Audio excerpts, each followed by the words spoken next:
How to observe people. There are benefits to being observant.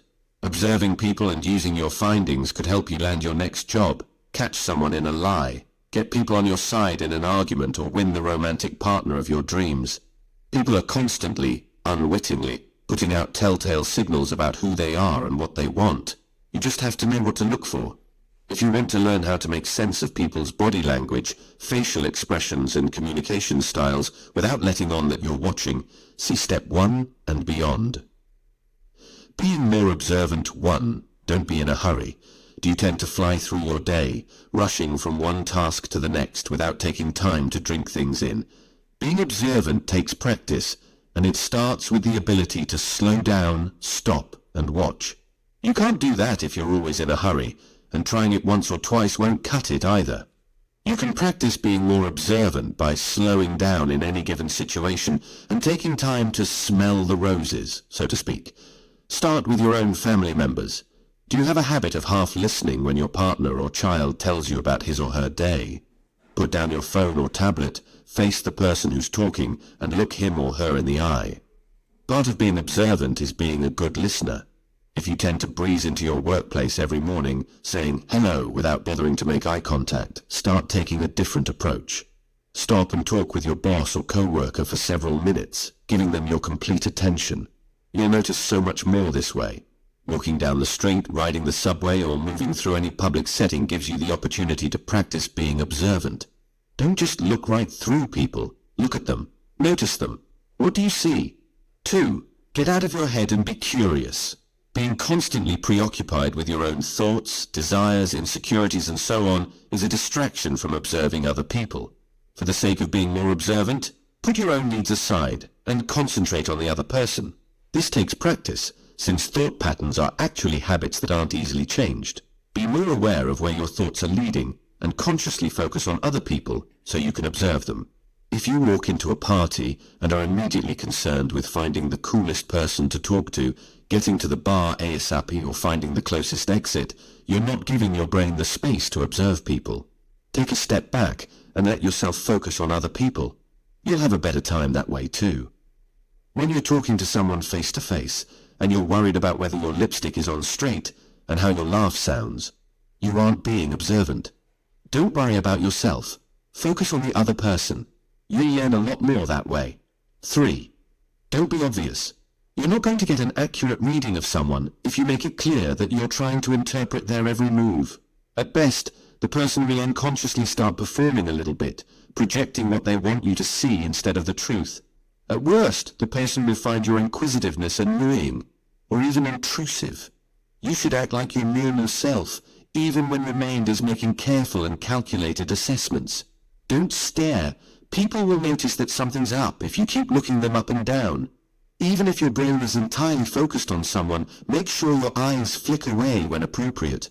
Be inconspicuous if you're trying to observe someone from afar. If you're at a party, for example, don't stand in a dark corner tracking the person you're interested in observing. Or if you do decide to be a fly on the wall instead of participating, make sure you're in a spot where no one will happen upon you, and decide that you're being creepy. 4. Look when they think no one's watching. People reveal a lot about themselves when they don't think anyone's going to notice what they're doing. Be especially observant of people during those times when they feel comfortable letting it all hang loose. This will give you a baseline reading of the person, cluing you in to his or her true emotions. You might notice the expression on your co-worker's face when she walks down an empty hallway, for example.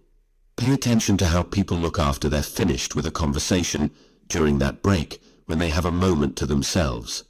Sit on a park bench or at a cafe table with an open newspaper in front of you, and take time to look around at others around you.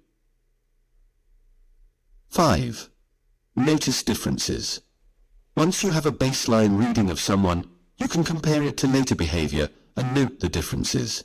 This can clue you into interesting facts about the person, like what they might want to hide and how they express their true feelings.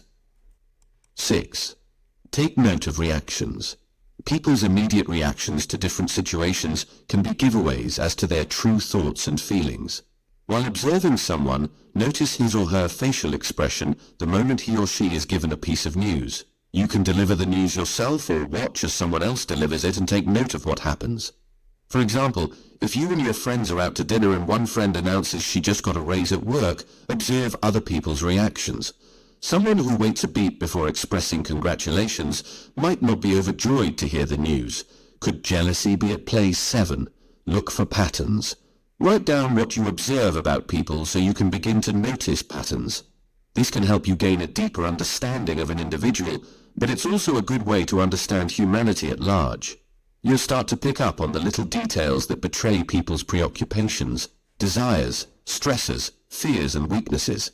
The accumulation of this kind of information will help you get better and better at observing people and making split-second deductions that turn out to be true. Knowing what to look for. 1. Watch people's body language. Body language is incredibly revealing. People often say one thing, but their body language tells a totally different story. Look at the positioning of people's head, arms, hands, back, legs and feet. What can you learn from the language of a person's body? If someone says yes while shaking his or her head, that can indicate the answer is actually no. If someone refuses to make eye contact, they're probably uncomfortable. It's a common misconception that lack of eye contact is an indication of lying. Actually, the opposite is true. If someone leans back or away while talking, that can indicate the person is stressed out or afraid. If someone crosses his or her arms, that usually means he or she is feeling uncomfortable with a situation. If someone's hunched over or has bad posture, a confidence issue might be the reason. If someone taps his or her feet, anxiety or impatience might be at play. If a woman touches her throat, she might be feeling vulnerable. 1. If a man strokes his chin, he might be feeling anxious too. Look closely at facial expressions. People obviously communicate with their faces by expressing everything from happiness to devastation. But how skilled are you at interpreting the subtle differences between emotions? Some people are naturally empathetic and able to tell the difference between emotions as close as impatience and irritation, while others have trouble distinguishing emotions as different as thoughtfulness and boredom. 3. The better you are at telling emotions apart, the better you'll be at understanding the people around you. If you find that you have a lot of room for improvement in this area, practice focusing on defining people's emotions. For example, when someone smiles, don't automatically assume happy. Look for subtleties that can help you find the deeper, truer emotion. Is the person smiling with his or her entire face, including the eyes, or just the mouth? The former might be an indicator of elation, while the latter might be an indicator of mild amusement. Studies show that reading more literary fiction can help you develop greater empathy, which results in a greater power of observation. 3. Listen carefully. The way a person speaks is another big indication of how he or she is feeling.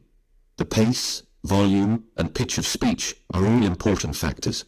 Notice whether the person you're observing is speaking quickly or slowly, higher or lower than normal, and whether their voice is loud or soft. People who whisper or speak quietly may be shy or have low confidence. Nervousness is often expressed through faster speech. People tend to speak at a slightly higher pitch than normal when they're lying. When people want to assert dominance, they speak at a slightly lower register. 4.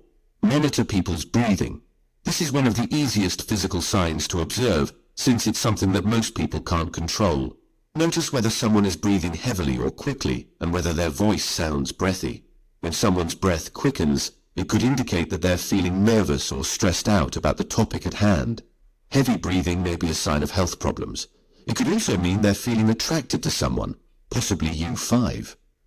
Look at the size of their pupils. Tiny pupils can be an indicator that someone's using drugs. Dilated pupils can be a sign that someone is feeling pleasure or attraction. 5. When you're observing someone's pupils, make sure light isn't a factor. Bright lights will make the pupils shrink, while low light makes them dilate. 6. Look to see if they're sweating. It's a clear indication that adrenaline is rushing through someone's body, which could mean they're feeling stressed, exhilarated or afraid, depending on the situation. Look for a light glow on someone's face, or dampness in the armpit area of someone's shirt. Take the weather and room temperature into account, of course. 7. Look at people's clothes and hair. Body language, facial expressions, and other physical indicators aside, You can learn a lot by simply looking at the way a person presents to the world. The clothing, accessories, hairstyle and makeup people wear can be extremely telling. First, take note of the obvious.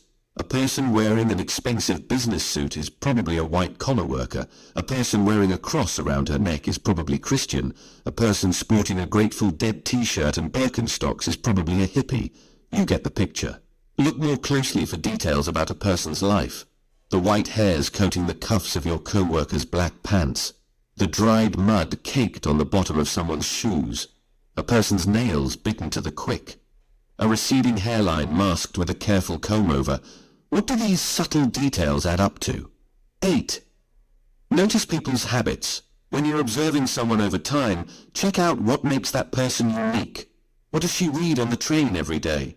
What does he drink to perk up in the morning? Does he bring his lunch or order out every day? Does she conspicuously avoid the subject of her husband? You can learn something from each of these observations. Interpreting what you see, one, use your imagination. Now that you've taken the time to observe someone, what can you learn from the information you gathered? Imagining what's behind people's unique body language and personality quirks is all part of the fun of observing them. Whether you're just people watching or you're trying to better understand someone you know, using your imagination to connect the dots is the next step. If you're people watching, it can be fun to make up stories about people. That man you see riding the train every morning, what's his background? Based on what he wears and where he gets off the train, what can you deduce? It's fun to use your imagination to try to figure out where people are coming from, but if you really want to understand people, you need to find out if you're right. 2. Ask why to come up with a theory. You already have the what in this scenario. Your observations. The logical next step on your path to understanding someone is to figure out why something is true. This will give you a clearer picture of what's going on in someone's life and where they might be coming from. For instance, if you observe that someone begins to talk faster and sweat when you ask her about her future plans, why do you think she reacts in this way? Could she be anxious about failing at something she's trying to achieve? Might she be lying about something? Narrow your theory down by asking pointed questions or observing the person more carefully. Put the pieces together. Once you have a theory in mind, determine whether your other observations support it. 3. Figure out if you're right. When you start making deductions based on your analysis of your observations, it's important to figure out a way to know if you're right. If you tend to draw a lot of false conclusions, your observation technique might need some improvement. Let's say you've been noticing that your friend smiles broadly when he's talking to you, his pupils often look dilated, and his hands tend to get a little sweaty. Plus, he wears blue every day because you told him it looks good with his eyes, and he waits for you in the afternoons after class. You've taken the evidence into account and concluded that your friend is nursing a crush on you. Determine if your deduction is correct by flirting with him and observing his response, or you could just ask him if he has feelings for you. 4. Learn by trial and error. Sometimes you'll find that your observations were correct, and other times you'll be completely wrong. While people often betray their emotions through body language and other means, they're also quite adept at keeping their feelings private. The goal of learning how to observe people is a worthy one. Ultimately, you'll gain a better understanding of people in general. But don't make the mistake of believing you can read people's minds just by looking at them. The mystery that naturally surrounds people is part of what makes them so fun to observe. Thanks for watching. Hope to see you in the next video. Till then, Allah Hafiz.